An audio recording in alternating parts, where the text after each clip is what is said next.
Okay, good afternoon, everybody. I'm happy to introduce the second Rome Talks of this semester, and we have our guest Elga ZMITROVITCH with us. You will learn more about her through the introduction and of our professor, Consuelo Lollobrigida. Please come here, give the stage. Thank you, Laura. Thank you, Erika, for coming here today. Thank you, guys, for being here also today. It's a very big group. And we are very happy to see you during this talk. So this is the second talks of the season.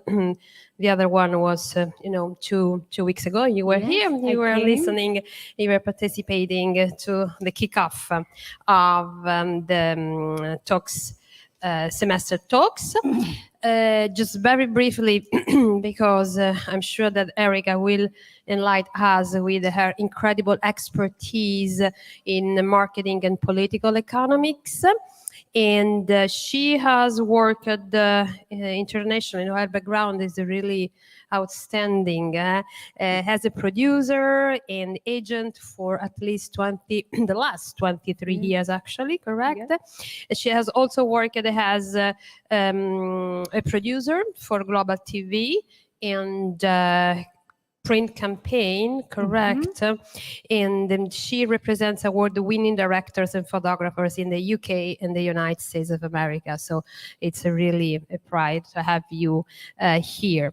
But taking advantage of her incredible background and expertise and curriculum, just 2 years ago, correct? Yeah. She founded a no-profit association, which is 2052 people. That's correct. It to spread awareness and develop a project that focus on the environmental and social sustainability, which are part, as you probably know, guys, in the 17 sustainability development goals of the United Nations. So it's with a particular pride that I turn the stage to Erika ZMITROVITCH and just welcome her with the big applause. Thank you. Thank you. So, first of all, I wanted to repeat my name. My name is Erika ZMITROVITCH, and I, together with a group of people, am the founder of 2052 People. Before I even begin to talk, I would like to thank all of you for coming. And I also wanted to thank the incredibly professional team at the University of Arkansas for making this possible, for inviting me. And I think one of the most important thing, I won't mention anybody specifically because really each and every person in this team contributes their own part, their professionalism, to make sure that everything comes together and makes this experience in your semester here hopefully amazing. So thank you very much, the Arkansas University. Let's break it down. So today we're going to talk about the Schrödinger equation of quantum gravity. I'm just making sure you're paying attention. I'm just kidding. So I am kidding. In reality, what we are going to talk about is what is, oh, there it is, perfect. What is an NGO? What does our NGO do, and what does it advocate for, and why? And one of the most important things for you and why I'm here is what are some of the benefits of student engagement in an NGO?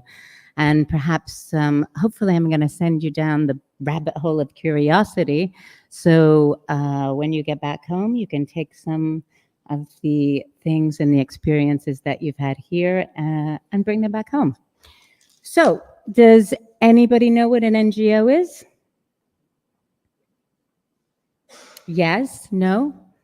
Oh, good. I'm so excited because that means I can actually talk and hopefully we'll learn some new things. So before I start to talk about what an NGO is, I have the really good fortune to work with one of your fellow students as an intern of our NGO. And I actually kind of feel like I have a connection with each and every one of you here because I first came to Italy as a student intern. And that was a couple years ago. But here I am today. And when I came, I think one of the really important things about doing a semester abroad is that you come into your feeling that you want to take a place in the world as a global citizen. So you expose yourself to new cultures, new languages, new ways of just doing things that are perhaps foreign to what we're used to at home. And I already think that is super cool. I had an amazing experience, my first internship here, and then it brought me back. And then I started working in advertising and cinema, and then I went on to open my own company. And a couple of years ago, my dad passed away during COVID, and he was the sort of man who really lived to work. And that's very common in the United States because sometimes we forget that there's so many things out there and we're so concentrated on working. So when he was 46, he had 3 major strokes and he was paralyzed. But I have to say that it gave him a serious boost of energy because not only did he work, he started to go into philanthropy. And so he really believed in art and music as a universal language that allowed us to travel the world and communicate. And I was really grateful for that because I mean, I grew up in the city and then we moved to upstate New York and I lived next to my uncle who had a dairy farm. And so I'm kind of a country city girl. So I love being able to be here and tell you a little bit about my journey and hope that your journey will be as phenomenal as my journey has been and destined to be even better. So now back to our intern. Her name is Lily Crawford. She's going to probably kill me, but you may have run into her. But if you do not know her, here she is. Lily, can you please stand up? Thank you. So what is an NGO? NGO stands for non-governmental organization. You might have heard an NGO explained with different words. It's called a nonprofit organization, a community-based organization. You might have heard civil society organization or a grassroots organization, or perhaps you've just heard a non-for-profit organization. And these are all different ways and names for NGO. By the way, I have made a couple of notes, and if I have any blooper moments, please bear with me. So there are 4 main different kinds of NGOs, and they range from small growing NGOs like ours to very large international NGOs. The 4 kinds of NGOs are charitable NGOs. You might have heard of the Gates Foundation. Development NGOs like Oxfam. Advocacy NGOs like mine. And operational NGOs like Doctors Without Borders, or its original name is Médecins Sans Frontières because it began in France. So as an NGO, it's a volunteer group of people or organizations that an NGO is not affiliated with any government.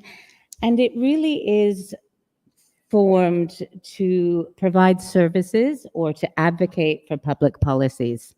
I really strongly believe that NGOs are true catalysts for positive change, addressing social, environment, and humanitarian challenges. And many of the things that NGOs actually do lead to policy change around the world. And so each NGO that starts out with just one person and then has the chance to grow because we begin to become involved, then turns into an enormous NGO like the Gates Foundation that is actually able to have an Oxfam and Médecins Sans Frontières, and they have an enormous impact internationally and locally if we're able to jump down the rabbit hole and get involved.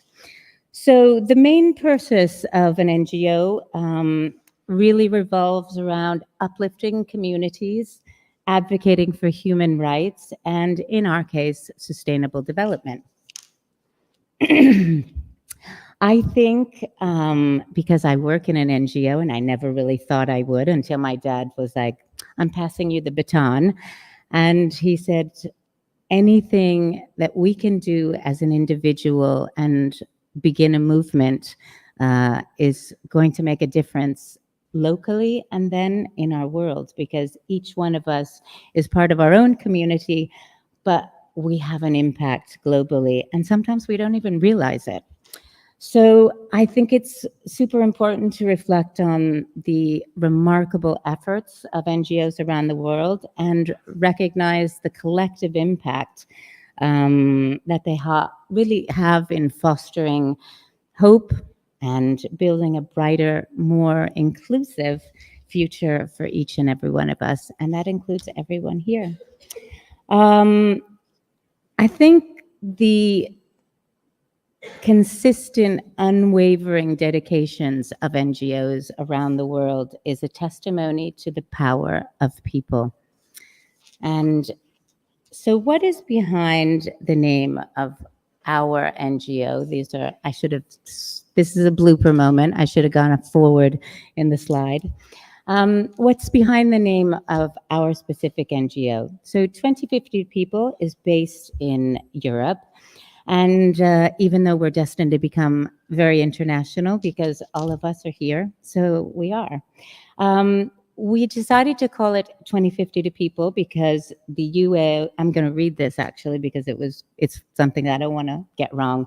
The EU set out a very ambitious goal to be climate neutral by 2050 with an economy of net zero gas emissions. And that would actually make it the first continent by 2050 to be climate neutral. So hopefully we will work to achieve that. And I kind of thought it only seemed appropriate to get right out of the gate and set an important goal and give us a strong identity. So we decided to call it 2050 to People because it is directed at people.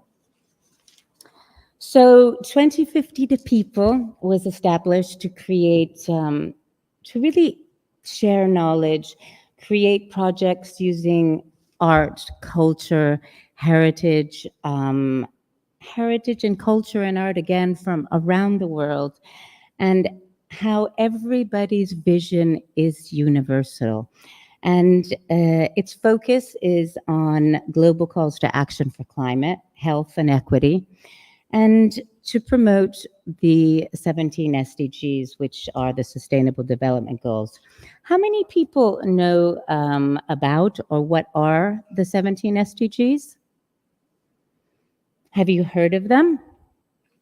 Okay. Show of hands. Help me out. It doesn't matter if anybody, because I'm so excited if you don't know about them, because then I can tell you about them, because it's really what sparked my interest, and when we're curious, we find out more. So when I was little, my father was really sustainable, and when we were in the country, he would give us a tree for our birthday, and we got to plant the tree, and we got to name the tree. And so he strongly believed that when you give something a name, you give it an identity. And when something has an identity, we tend to care about it and make sure it's going to thrive and grow and make a difference and contribute. So our vision is to advance sustainability through art. I'm going to get to the 17 SDGs. And one of the things that we do through organizing open-air art exhibitions, and in this case, projects, we organize events that include the community, so that a lot of times when people talk about sustainability, we think, wow, it's That's a big word. There's like the dissemination of sustainable actions. And we're like, wow, that sounds so big. And in reality, sustainability is about doing individual small actions that will make a difference for a better future. And one of the interesting things is because of the fact that it is such an enormous word encapsulating many different notions, the 17 SDGs was actually started and formulated by the United Nations just to give people a framework and a guideline of what are those things that perhaps are internationally important that affect us globally. And a lot of people think when we think of sustainability and agri-food and poverty, that we're thinking only about third world countries. But actually, we may be thinking, and we don't even know it, we have a neighborhood or a community or a town right down the road who fits right into what sustainability means. So our specific NGO is a people-powered NGO, and it's based on volunteer work, just like many NGOs. And one of the things that I love about our NGO is that people dedicate and gift their time to the causes that we specifically advocate for, and that the protagonist of every single thing we do as a group and as an organization is really the result. So, like I was saying before about the team that works here at the University of Arkansas, each person writes a page in the 2050 to People book, just like we do. And sometimes you may be talking to a person and you give them idea, or you mention an experience, and somebody who perhaps thinks about it and is inspired by it and says, that's such a good idea. And then you work it out around and you put it into your puzzle, and you bring things forward. So I wanted to stop talking for a second because our first project was last year, the really big one. And I wanted to show you a video of what we did. It was one of the 8 open air exhibitions that was on land and by sea. And this specific one was street art, and it was for inclusion, and it was a social art project. So if we can show that video, it has subtitles and it's not too long, but it'll give you a break from me and get you on the video for a second. Chi segna vince il titolo col punto interrogativo, perché ci sono 8 sub che scontrano 4 pesci, perché ormai ci sono più sub che pesci, e se non abbiamo a cuore quello che abbiamo intorno non vince nessuno.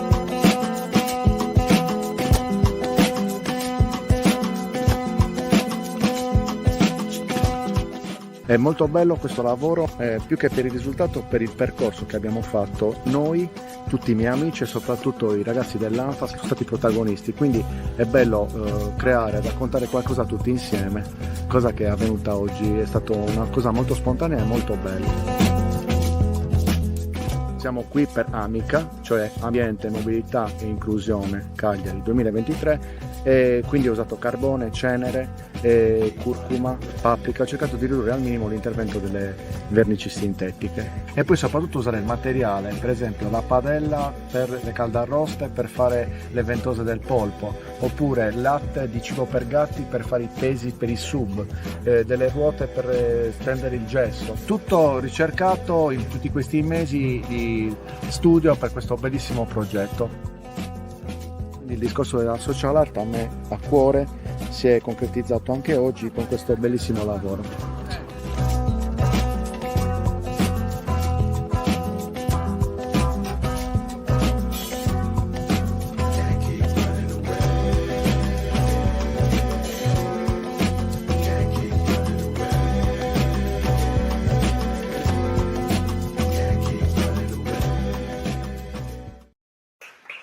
So I wanted to get back to the SDGs because they're so important, and I really hope that when you have just a chance, and maybe you're scrolling, or you're on the bus, or you're in the bathroom, or wherever, you can look them up and see and check them out.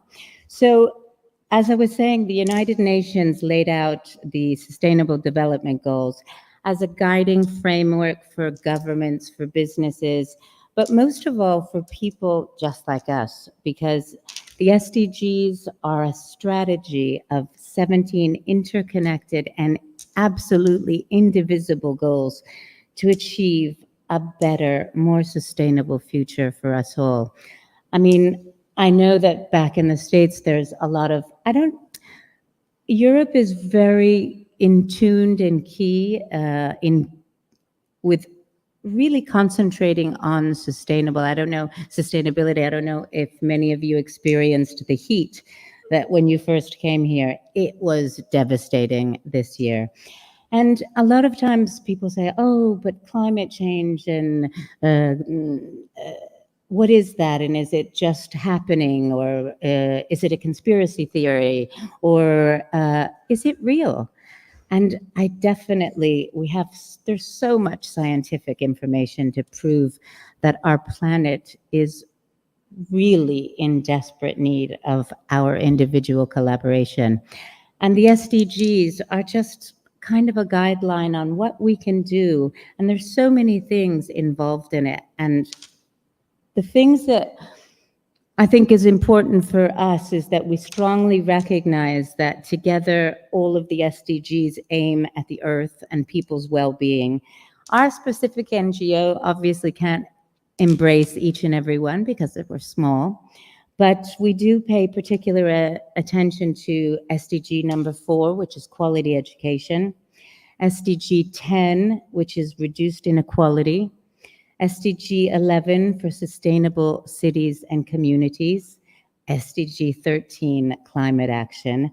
And these are really important to us because it affects the poorest and the most vulnerable groups around the world. And like I said, those poor and vulnerable groups can be perhaps part of our community, somewhere in our state, our county, but most of all, they're part of our country and part of a world of global citizens that you now belong to. One of the goals that transitions towards sustainable societies and hinges really on the responsible management of natural resources, and I think this is another really important thing, responsible consumption habits and production, is SDG 12, which is exactly responsible consumption and production. As a student, a lot of times I hear from you so many things. And one of the ways that we can actively engage, just doing a little tiny things, are the 5 R's. Does anybody know what the 5 R's are in sustainability? They are refuse, which is don't buy it if you don't need it. Reduce the amount of trash that we create. Reuse.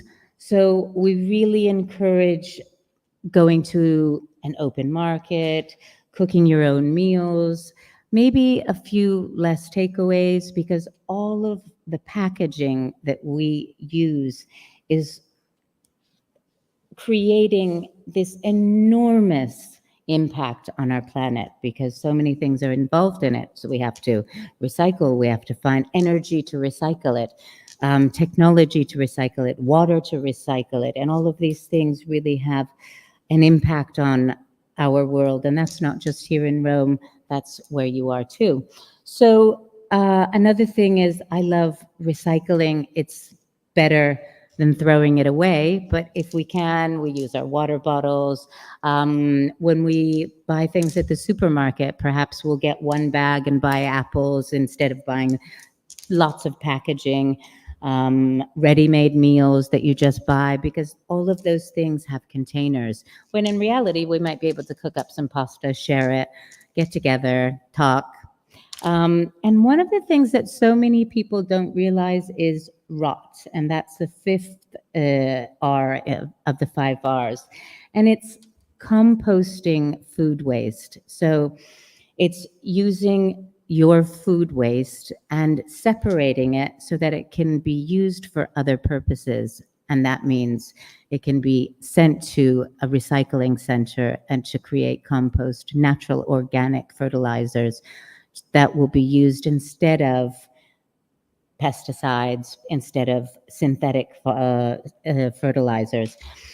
One of the things I see a lot of people, especially at home and even where I live, and I go back home very often, is everybody says, well, nobody's doing it, so I'm not going to do it either. There's not this, there's not that.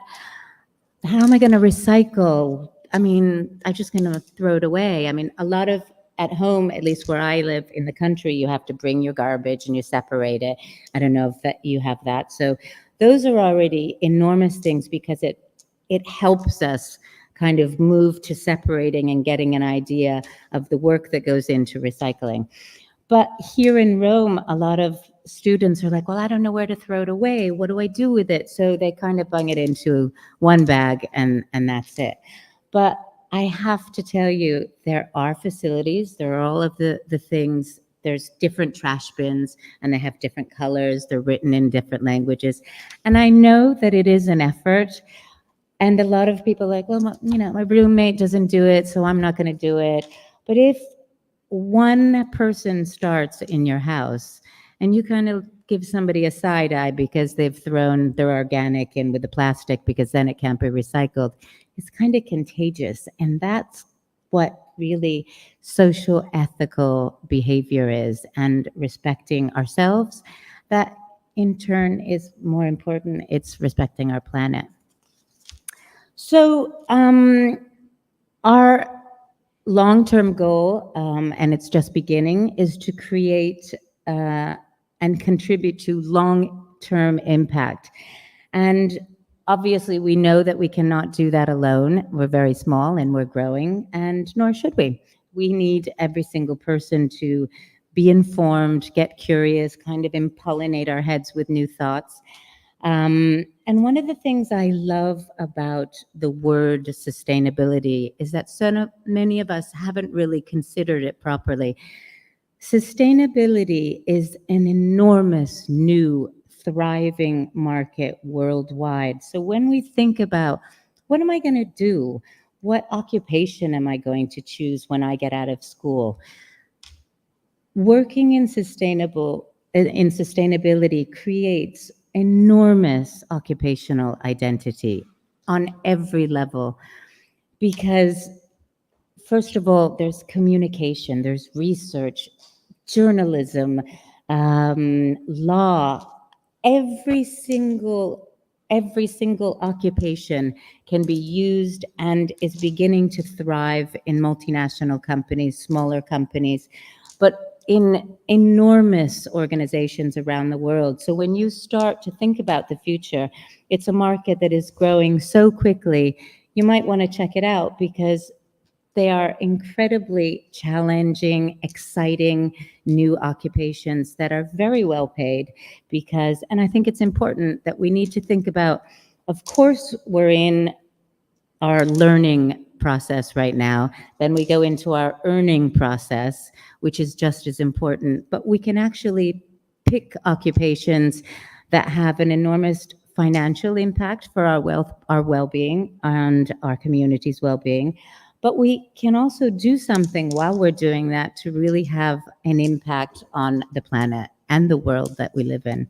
And I just think it's so, I'm going to come back to this, and I know it sounds a little bit tedious, but just the fact that each and every one of you are here means that your brain is already out of your home box.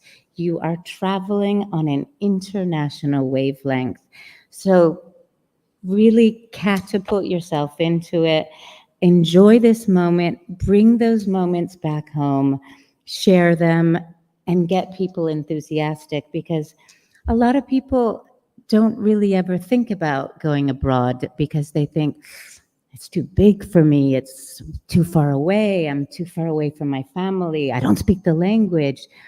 And that's what's so exciting about each and every one of you, is that you've put yourself in a challenging, stimulating circumstance so you can go back home and make a difference, because it definitely cannot stop here.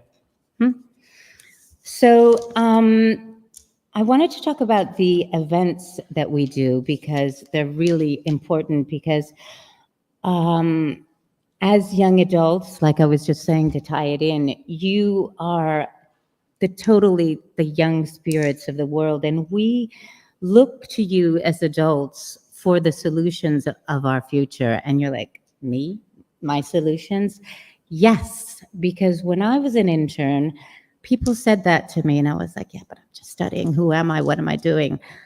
In the next 10 years, you will be totally different young adults, and your mind will be blown at the change. And I don't even think any of you realize it, because every 5 years, it's like a cyclical change. So much happens in our life, and we just start to begin to think and engage and act differently. And it's up to us to kind of decide what kind of actions and engagement we're going to have that's going to make an impact, not only on the world that we live in, but on us individually. So, another thing that I really love about working with young adults, I mean, I work all the time with young adults in my own work in advertising, is that you guys are so super fearless, and I'm just like, wow. And you never break under pressure. You always find a solution, because you're so ingenious and you really have harnessed technology. You're not afraid to jump in, download a new app, and just get right into it like it's nobody's business. And I love that. So, you know, everybody says, oh God, the world is facing all of these difficulties, and what are we going to do? You will have already begun to actively find and engage with other groups and teams in your workplaces to find solutions to the problems that we're facing today. So, kudos. Last year, during the open air exhibitions which were on land and by sea, and I was really proud of it, because it was the first time in Italy that there was ever an open air exhibition that was on land and by sea. And we created 4 events that were for the community, just to really soften things up in the communication and make everybody realize that we do know a lot more about sustainability than we think we do. So we did Let's Move Green, and we talked about electrical bikes, we've talked about electrical cars, we talked about scooters, and we also talked about public transportation. And I know a lot of people who don't live in a city need to have a car. We also talked about carpooling, because it's something that we advocate for in the United States. And I find, to be quite honest, that we're very effective at carpooling and really try to make that work compared to Europe, because we have long distances, it's expensive. And already carpooling is a contribution. And sometimes we don't even realize that we are making a contribution, but we are. So the titles are Let's Move Green, Our Green Choices, Growing Up Green, and our green choices were really just talking about, we had a whole bunch of companies, and last year it was so exciting because we engaged institutions, the public sector, and engaging the public sector and the academic sector is so important, because it raises awareness and reminds the public sector and the private sector that these grassroots NGOs are working to help them really advance their sustainability ideas. And we're also consumers. We also help them grow, so they need to invest in what we're doing so that hopefully we can present new ideas that will lead to, again, further legislation that will improve our lives in the future. I wanted to show you just a really kind of corny, quick video that we put together for our events because it was just so full of joy. We had, it was, if it's like you kind of one of those had to be there moments, but we had people we had a social section with disabled people. We had people from the Paralympics who were on the sea. We decided to do it in Cagliari last year for a reason, because it was the first time that the Amerigo Vespucci ship traveled around the world sustainably. So that's why we decided to do it in Cagliari. So if we can just watch a kind of funky little event.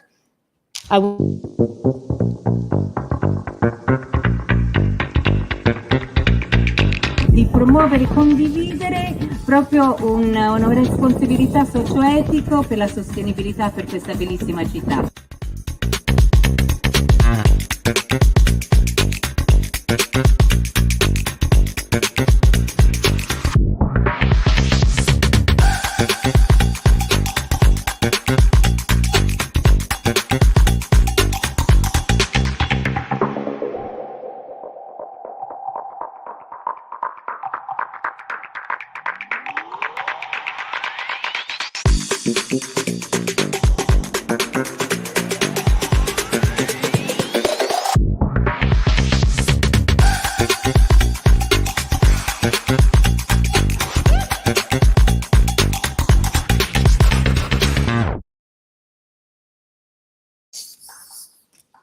Thank you. Go, yes. So in light of last year's project, which was really quite amazing, and in the end, we had over 5,000 people participate over 3 days. So it was really exciting. Also because Cagliari is not like Rome, it is the main city of the island of Sardinia, which is one of the regions of Italy. So 5,000 people over 3 days, we were more than ecstatic because it was so exciting. So last year's project brought us to something that I actually can't even believe is really happening. I went down the rabbit hole of the 17 SDGs big time last year, and I started to get involved with the soil planarium at the UN and acidification and how it changes our agri-food production. And especially nutrition, because it has enormous impact on our well-being, both mentally and physically. And as an American, nutrition and the effect that it has on our mental and physical well-being is really dear to me, because when I go home, I'm just like, how can this be? You know, there's so many pesticides, there's so many different ways of eating unhealthy that it's almost difficult. It's a task, it's a job, and it's an expense to make an effort. And I was saying to myself, this is crazy. This cannot be, because we deserve better as American citizens. We are one of the leading, as we all know, economies, and we are the largest economy in the world. And we need to take care of our people so that our people can make a contribution to the rest of the world, which we do on a daily basis. So when I go home, I go to the supermarket, and there's a small little produce area, and everything's really shiny, and you're like, well, I don't even know if I really want to eat that because it doesn't have a bump. It just looks like there's wax on it. But in the meantime, you see aisles and aisles of packaged food. So our education is what we see, and that's what we're exposed to on a daily basis. And I just find it crazy, because what we do is when we go to the supermarket, and I don't know about you, but when I go to the supermarket and I see all of those things, I become like a compulsive buyer. I'm just like, I mean, if my cart isn't full, I don't feel that I have done my job for the shopping list for my family. And also we have to travel perhaps great distances to get to a supermarket. But one of the things that we are not concentrating and advocating for as citizens with multinational companies is our health, because all of these packaged, processed foods directly impact our health, already starting and formidably impact our health already starting at the age of 35. Because obviously when you're young, we're still riding on the youth, the youth roller coaster, but it does catch up with you, because even the water that we drink, we can't, there are so many places that don't even realize that you shouldn't be drinking tap water, which is outlandish. I mean, it's crazy that you have to buy water to be healthy, when we know that hydration, and we're constantly told you need to drink 2 quarts or 5 bottles of water. And so I really did go down this exciting rabbit hole, and I started to participate in a bunch of online things, in person. And so one of the projects I came into contact with is called the World Food Forum, and it's the WFF. And it actually is the United Nations flagship event that brings together the WWF, the WFF Global Food Youth Forum, the FAO Science and Innovation Forum, and lastly, the FAO Hand-in-Hand Invested Forum, that are all part of the UN. The Food and Agriculture building is sector has their headquarters here, and that is the most important agriculture and agri-food part of the UN. And in any case, their event, and thousands of students come from around the world to attend it. And it's right here in Rome from the 14th to the 18th. I know many of you might be traveling because you have your midterm break. But if anybody is interested in going, please let any of the people of your staff and your counselors know, because we can definitely sign you up, because normally you would have to register and see. And I have to tell you, being exposed to a UN event is mind-boggling. My first time at a UN event was so exciting. I can't even tell you, because first of all, I had never been to something that big, that global, with so many incredible minds working to put things together. And I was exposed to things that I didn't even know existed. And it was phenomenal. So if anybody does actually want to go, you just need to submit your passport by actually this Friday. And I'm more than happy to register you, because it is phenomenal. And then I don't know if any of you have ever been to the UN building in New York or Geneva. It's kind of like when they have one of those incredible events, but in this one, it's quite incredible because they're from around the world, and it's youth groups coming from around the world and being ambassadors. And I was listening to what the first speaker said last week about being an ambassador.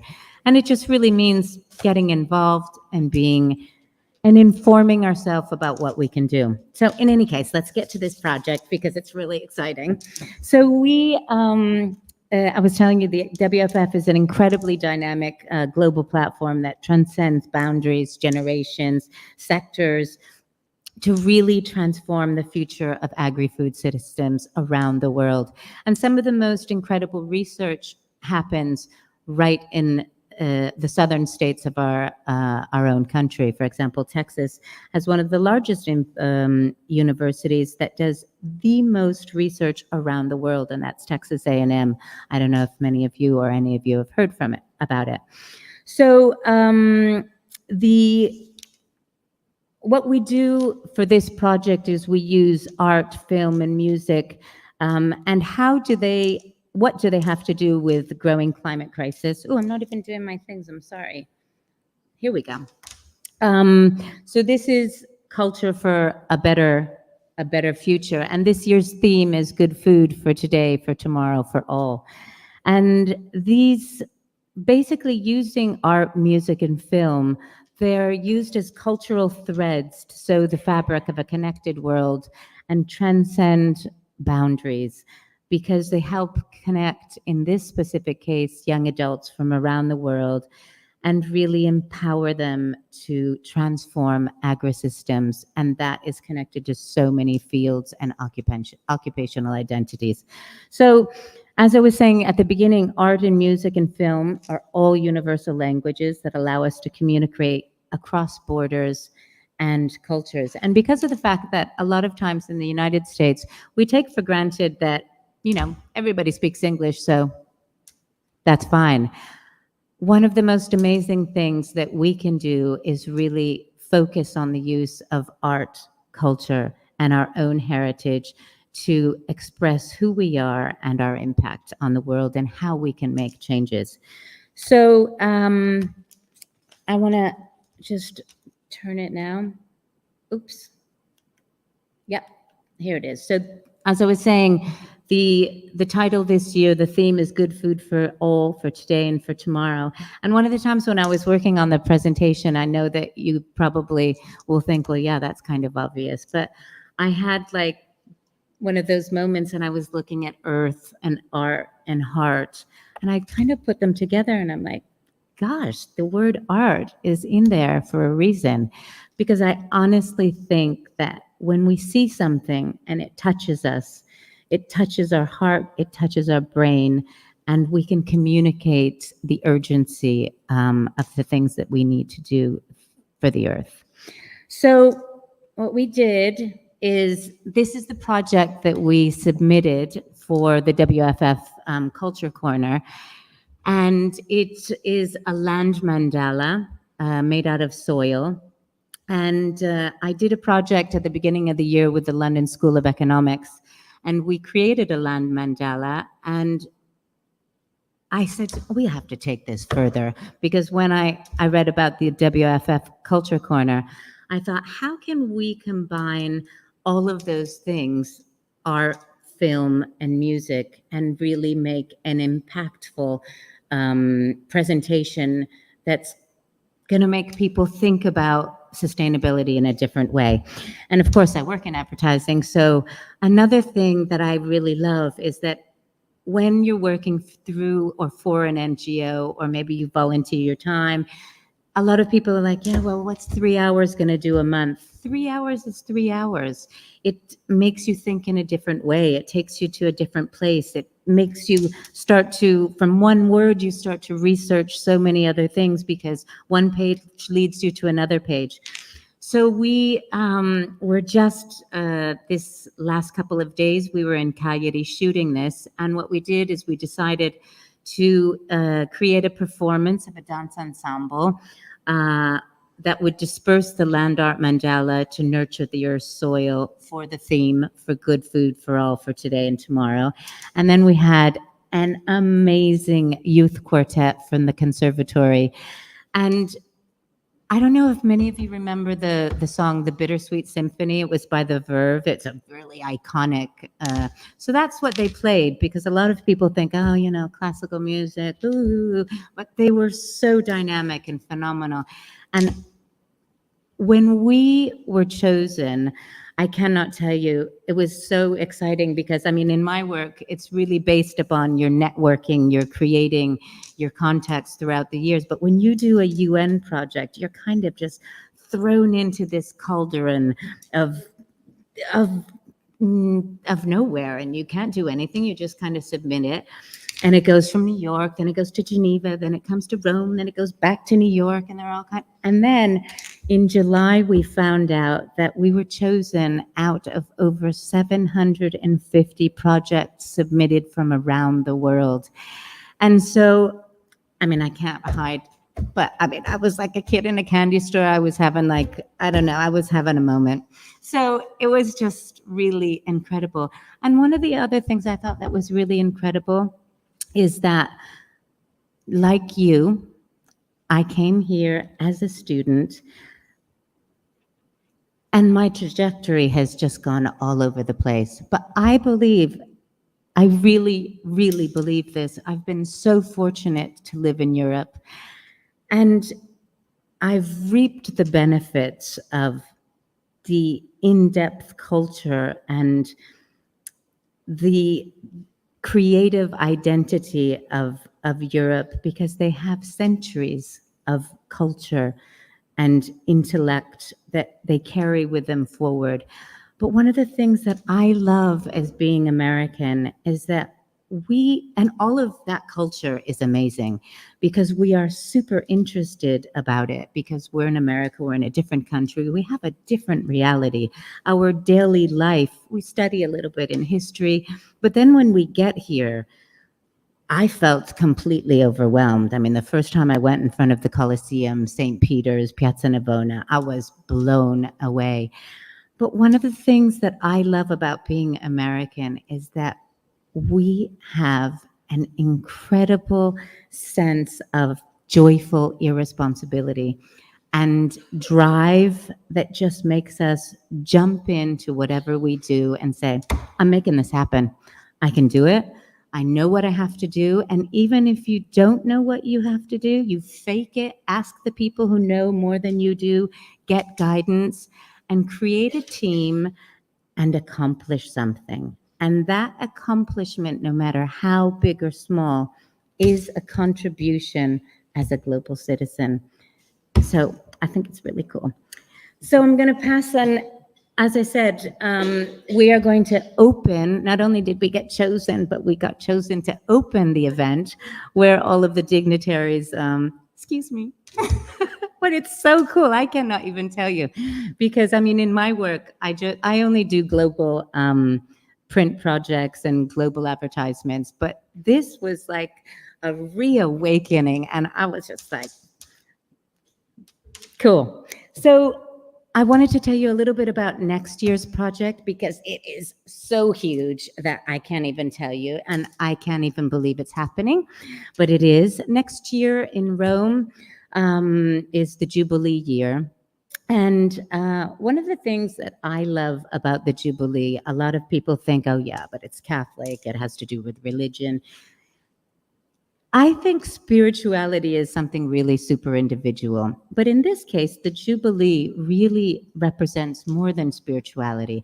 It's kind of like an incredible do-over moment, a moment where you get to reflect. There's a symbolic opening of the doors of St. Peter's, and people go there and they kind of reflect on the things that they've done, the good things, the bad things, and say, you know what, I'm going to start a new chapter and turn the page. And they do. So it happens every 20 years. So maybe right now, how long are all of you staying until?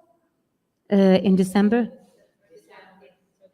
Well, you won't be here, but I would encourage all of you to get on the television or hit a YouTube clip, because you will really get to feel it, because you were part of right here. It goes on for a whole year, and 38 million tourists from around the world are expected for the Jubilee year. So it is an incredible moment to spread art and creativity and our power as American citizens, global citizens, Italians, to make a difference. So next year, just last week, I had the privilege of bringing on board and getting his, this is just so exciting, getting his approval of our project. And his name is Michelangelo Pistoletto. Michelangelo Pistoletto is 91 years old. I mean, and I'm not going to kid you, I do not know what that man takes or eats, but he has more energy, I think, than all of us put together in this room. It is off the charts. So one of his really famous works of art, I wanted to go back, excuse me, whoops, it's called The Third Paradise. If you look it up, really, I encourage you to look it up. He has done it around the world. And Michelangelo Pistoletto has held exhibitions on every continent in the most famous places around the world. And so he is going to collaborate with us. And he's actually the world's most famous artist, painter, and sculptor, but he is what we would say the maestro of arte povera, which is called poor art, which basically just uses things that exist to create his art as a painter and a sculptor. And you have to go and look at him because it's amazing. We're also working with Bruno Esposito, who is another phenomenal lady. She won the Golden Lion at the Venice Biennale. She's the deputy dean at the Academy of Fine Arts, and having these two world famous Italian artists who use art to raise awareness about the environment and our planet's future is just incredible. And again, you know, the word inspirational is used so much. Everything's inspirational. We need to be inspired. But these two people are really inspirational. And one of the things that I wanted to tell you really quickly, because so he's going to do his two Third Paradise mandalas out of soil. And then there are 389 trees in the park. And we are involving an intergenerational community. We're using working with 25 elderly women in elderly homes who are going to knit a band that will go around the tree. And then we're working with 1,000 elementary students who will do a drawing, and the theme is Earth, Our Heart. They'll be eco-laminated, and they'll be hung from these bands, and then symbolically, it represents that the pillars of our community, who are our elderly, are holding up the dreams and aspirations of our future. So I think it's really cool. So the last thing, which I think is really important, and the real reason that I am here today, is what are the benefits of volunteering for students, being active in NGOs? And there are many. So first of all, it's something that challenges us. It gives us purpose. It definitely broadens our horizons and expands our perspectives. Another thing that is really important is it creates a great item on your resume, because when you start to go out and apply for a job, further education, scholarships, it really makes a difference to know that you have decided to do something that's greater than yourself, that it can also make a contribution, and that you've learned all of the things that go into working with other people. And like I was saying before, it helps us gain career preparation and experience. And this, I've said it a couple times, but it definitely helps us have a new idea of career goals and occupational identities. And it definitely helps us make a positive impact. And what I was saying before, just being part of something that's bigger than our own little daily world, because it opens up a window and you just jump right out of it, and it's cool. And most of all, you meet the most incredible people, and the incredible people that you meet will forward and advance your career because they believe in you, because they see that you want to make a difference, and they see that you are interested in your future, but most of all, other people's future. And last but not least, definitely improves mental health and well-being, because you get to be with a lot of really cool people.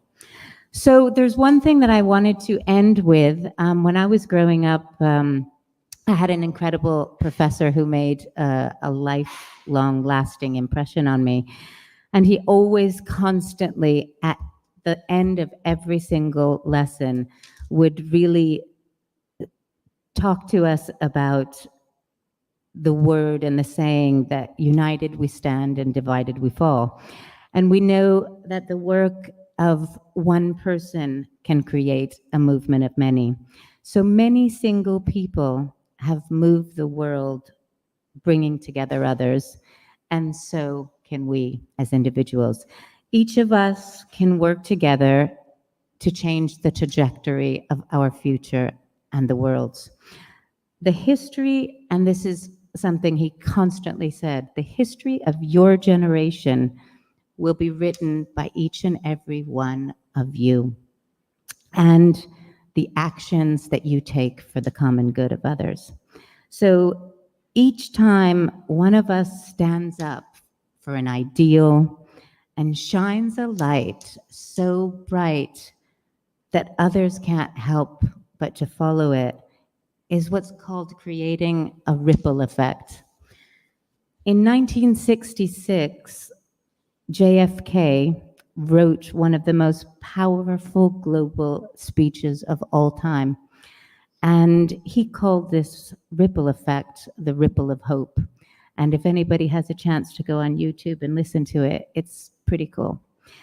And he said, in a nutshell, that it is with this ripple of hope that I wish each and every one of you the chance to jump into that rabbit hole of what we call the common good. And I actually hope that each and every one of you will jump into that ripple effect and have an incredible semester here in Rome that will really go into your treasure chest of memories and experience, and these experiences that you can really share with others. And even if they don't want to hear them, do not worry about it. Tell them anyway, because a lot of times when we're abroad, we go home and we feel like, oh no, I'm kind of like, I feel like I'm bragging and other people might not have the possibility. Absolutely not. Go out there, tell them, and use that all-embodying word. Inspire people to think out of the box, because your experience can be other experiences, other people's experiences. And a lot of times, a lot of people don't have the confidence to jump out of that box. But just like you have, sometimes with just a little tiny nudge, other people will do the same and reap the same benefits. So, you know, they'll hear your stories, they'll be inspired, and they too will become a global citizen to create positive change in our world. So, you know, I always say you might be feeling a little bit homesick now, but when you are back in Rome, you might be feeling a bit Rome sick. So we're always here, so do come back. Thank you. That was very long, I'm sorry. Wow. It has been very inspiring. Oh, Yes. it was a bit long. I'm sorry about that. No. I think everybody's digested their lunch. And your enthusiasm is contagious. Oh, I hope Yes, so. definitely. So I was thinking to quit my job and to join yours because it really, you know, what you said today is so important in many regards, but this is, I mean, obvious. And I was thinking, I'm just where you are talking, I took note of some ideas and comments. But at the end of the day, I think that the very things you're talking about is a new ideology. They were kids when, you know, the words. I'm so sorry. I forgot. I have to say this before because I forgot to change our last slide. Maddie is one of the co-founders, and I have to talk to you before I leave. And I'm so sorry because I knew that I was going too long, and I saw everybody's attention, and the pizza's starting to get digested. But I have to tell you about Maddie.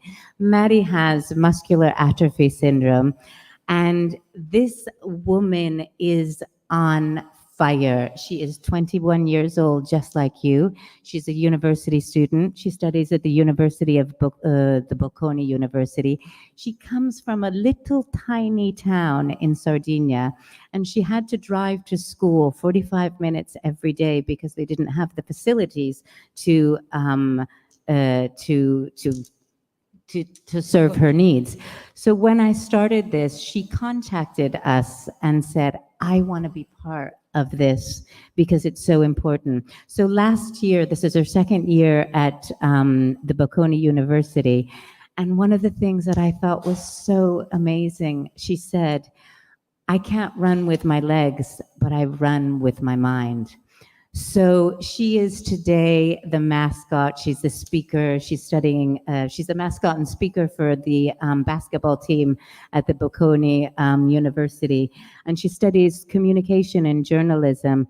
And so if any of you do decide to come, you will get to meet her because I am so, just like every one of you, I am so blown over by the undiscovered potential that you guys don't even know you have.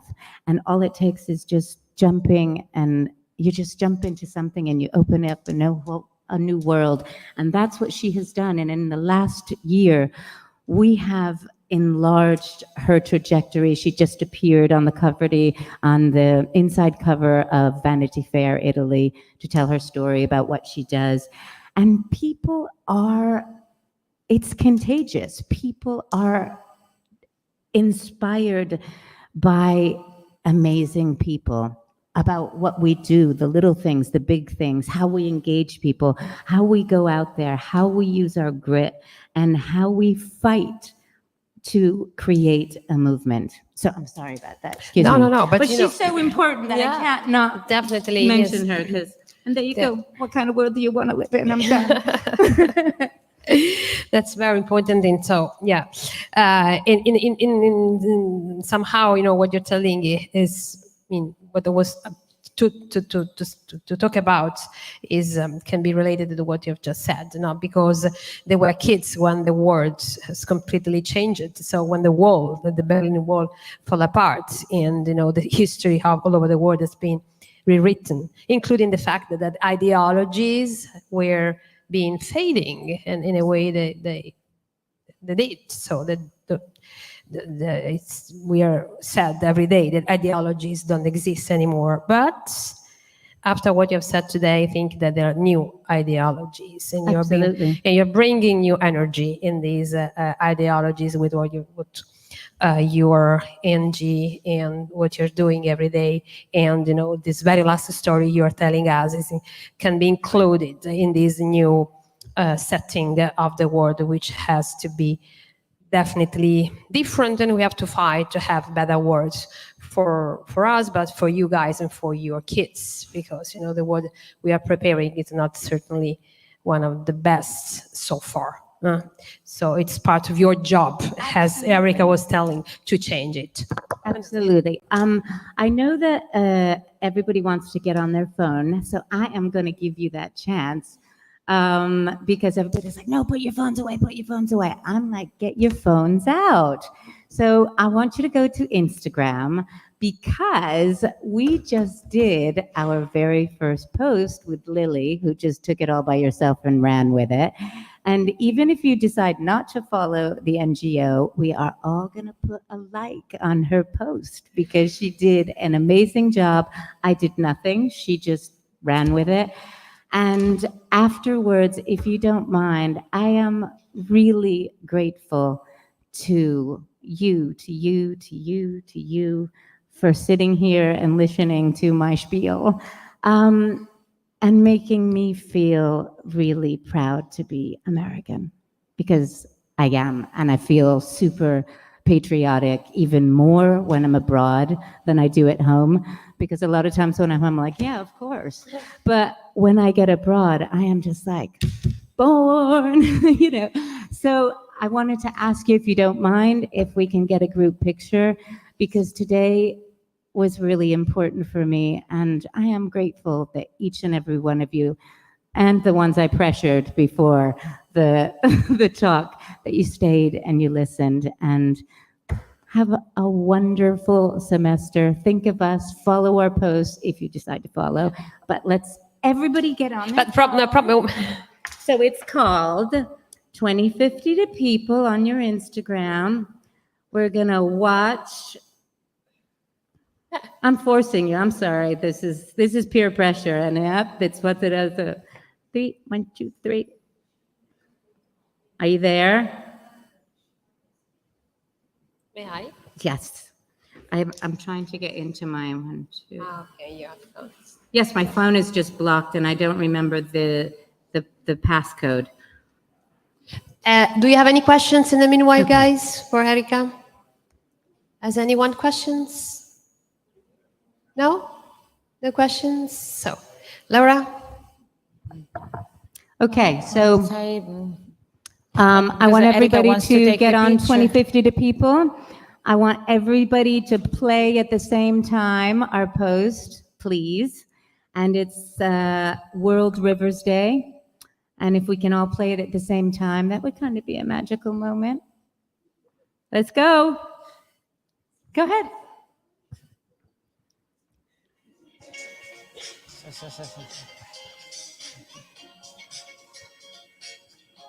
L'ha fatto lei? It only lasts for 30 seconds, so we can get through it. It's almost done. I don't hear anybody's volume. You guys are boring. Come on. And it's done. So let's put a like on that post and let's follow and be part of 2050 to people. Okay, so you can come here to do the group picture with Erika because I have to go to class. I know you Because don't now want we have to, but I really want to class. do this group picture of everybody because I want to put it Thanks on our for Instagram coming. post. In the Do you mind? meantime, and Does the anybody next will mind? be in October. So